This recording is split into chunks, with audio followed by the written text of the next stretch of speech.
प्रेमानंद महाराज जी, जिन्होंने अपनी अनिश्चित काल के लिए पदयात्रा पर रोक लगा दी थी, जिनकी तबीयत इतनी ज़्यादा खराब हो चुकी थी जिसकी वजह से उन्होंने कुछ समय के लिए मौन धारण कर लिया था, जिसके बाद उनके प्यारे भक्त जो उनसे बहुत ही ज़्यादा प्यार करते हैं, उनकी एक झलक देखने के लिए वो कुछ भी करने को तैयार रहते हैं, मानो उन्होंने साक्षात भगवान के दर्शन कर लिए हो।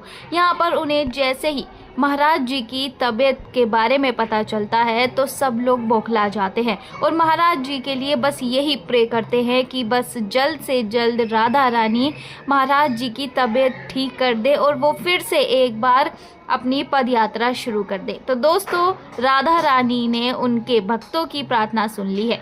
फाइनली प्रेमानंद महाराज जी की पदयात्रा एक बार फिर से शुरू हो चुकी है, लेकिन समय और स्थान बदल दिया गया है। यहाँ पर महाराज जी की पदयात्रा शुरू होने से अब भक्तों में काफ़ी ज़्यादा खुशी की लहर आ चुकी है। इतने ज़्यादा फॉलोअर्स, इतने ज़्यादा चाहने वाले किसी के भी नहीं हैं जितने महाराज जी के हैं। आखिरकार क्यों ना हो, महाराज जी की वाणी इतनी सत्य वचन होती है और उनके सुविचार इतने अच्छे होते हैं कि जो इंसान उनकी बात ना सुनना चाहता हो वो भी सुनने को मजबूर हो जाएगा। आखिरकार छोटे से छोटा आदमी और बड़े से बड़ा आदमी प्रेमानंद महाराज जी के वचनों पर चलता है, उनकी वाणी को सुनता है। यहाँ पर महाराज जी के बारे में हम आपको कुछ बातें बता देते हैं जो कि आप लोगों के लिए जानना काफ़ी ज़्यादा ज़रूरी है। प्रेमानंद महाराज जी, जिनका असली नाम अनिरुद्ध कुमार है, सन 1969 में कानपुर में रहने वाला अनिरुद्ध, जो कि छोटी सी ही उम्र में भक्ति के मार्ग पर चल पड़ा था। उनके घर में उनके पिताजी, माताजी, उनके दादाजी, जो कि एक महान संत थे, काफ़ी ज़्यादा पूजा पाठ करते थे।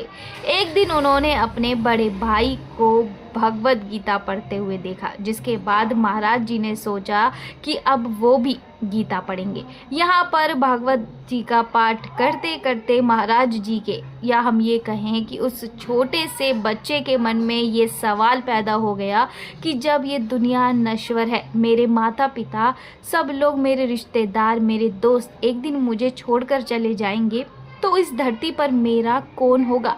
उस कौन शब्द को ढूंढते हुए 11 साल की उम्र में वो बालक अपना घर छोड़कर चला जाता है, जिसके बाद वो सीधा काशी पहुंचता है। यहाँ पर काशी में गंगा जी के घाट पर वो बालक घोर तपस्या करता है, काफ़ी पूजा पाठ करता है, जिसके ना रहने का ठिकाना होता है और ना कुछ खाने पीने का ठिकाना होता है। धीरे धीरे ये ज़िंदगी ऐसे ही आगे बढ़ती जाती है और यहाँ पर गंगा जी के घाट पर जब महाराज जी अपनी तपस्या कर रहे थे तो एक संत आकर उनसे मिलते हैं और उन्हें वृंदावन आने की सलाह देते हैं। बिहारी जी के दर्शन करने की सलाह दी जाती है। महाराज जी वहाँ से सीधा वृंदावन आ जाते हैं और सभी घाट घूमते हैं, सभी मंदिरों के दर्शन करते हैं, जिसके बाद उन्हें साक्षात किशोरी जी के दर्शन होते हैं। जी हाँ, यहाँ पर वृंदावन में रहकर प्रेमानंद महाराज जी ने अपनी एक छोटी सी कुटिया बनाई, जिसमें वो राधा रानी की भक्ति करते थे, जिसमें वो राधा वल्लभ संप्रदाय से जुड़ जाते हैं। और उसके बाद की कहानी आप लोग जानते ही हैं। बच्चा बच्चा प्रेमानंद महाराज जी को जानता है, उनकी वाणी सुनना पसंद करता है, उनके बताए मार्ग पर चलना पसंद करता है। उनके चेहरे का तेज ऐसा तेज है कि ना चाहते हुए भी हर शख्स उनकी तरफ खिंचा चला आता है। वेल, उसी दौरान अब यहाँ पर जहाँ प्रेमानंद महाराज जी की पदयात्रा शुरू हो चुकी है, तो आखिरकार सेलिब्रिटीज़ भी क्यों ही दूर रहेंगे। जहाँ एक और अनुष्का और विराट हमेशा इसी बात में ट्रेंडिंग में रहते हैं कि हमेशा अक्सर वो प्रेमानंद महाराज जी से मिलने जाते रहते हैं उनके केली कुंज में। अब यहाँ पर कैटरीना कैफ प्रेमानंद महाराज जी से मिलने पहुँच जाती है, उनकी पदयात्रा में शामिल होती है, उनके दर्शन करती है। ये बात अब यहाँ पर जैसे ही मीडिया को पता चलती है तो मीडिया में खलबली मच जाती है। काफ़ी लोग इस बात की सराहना करते हैं कि कैटरीना कैफ ने महाराज जी के दर्शन करके अपना जीवन सुधार लिया है। यहाँ पर अब जैसे ही महाराज जी की पदयात्रा शुरू हो जाती है तो लोगों में खुशियों की लहर है कि उन्हें अपने पूज्य गुरुदेव के दर्शन करने को मिलेंगे, क्योंकि कहीं ना कहीं लोग जैसे ही उन्हें पता चलता है कि महाराज जी की तबीयत खराब है, उनके मन में लाखों सवाल आ जाते हैं, चिंताएं उन्हें घेर लेती हैं, उनकी आंखें आंसुओं से भीग जाती है और उसी दौरान महाराज जी के वो वचन उनके कानों में गूंजते हैं जो उन्होंने अपने शिष्य से कहे थे। वो शब्द उनके कानों में गूंजते हैं कि वो रहें या ना रहें, वो किसी से मिलें या ना मिलें, लेकिन राधा नाम हमेशा चलना चाहिए। नाम जप करते रहो, भगवान का कीर्तन करते रहो और वो हमेशा सबके दिल में रहेंगे और सब लोग उनके बताए मार्ग पर चलेंगे। ये बातें लोगों को हिला देती है।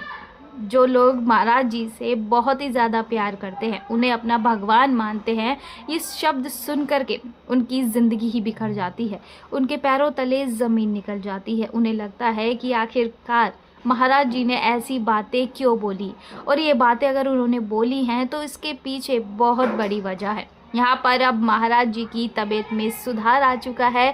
भक्तों की प्रार्थना राधा रानी ने स्वीकार कर ली है। अब एक बार फिर से महाराज जी अपने भक्तों पर कृपा करेंगे, उन्हें दर्शन देंगे, एकांतिक वार्तालाप करेंगे। आप लोग प्रेमानंद महाराज जी के बारे में क्या सोचते हैं और उनके वाणी से आप लोगों के जीवन में कितना सुधार आया है? आप लोग उनसे कितना प्रेम करते हैं और राधा रानी से आप महाराज जी के बारे में क्या कहना चाहते हैं, उनके स्वास्थ्य को लेकर क्या प्रे करना चाहते हैं? अपनी राय हमें कमेंट सेक्शन में ज़रूर से ज़रूर दीजिएगा।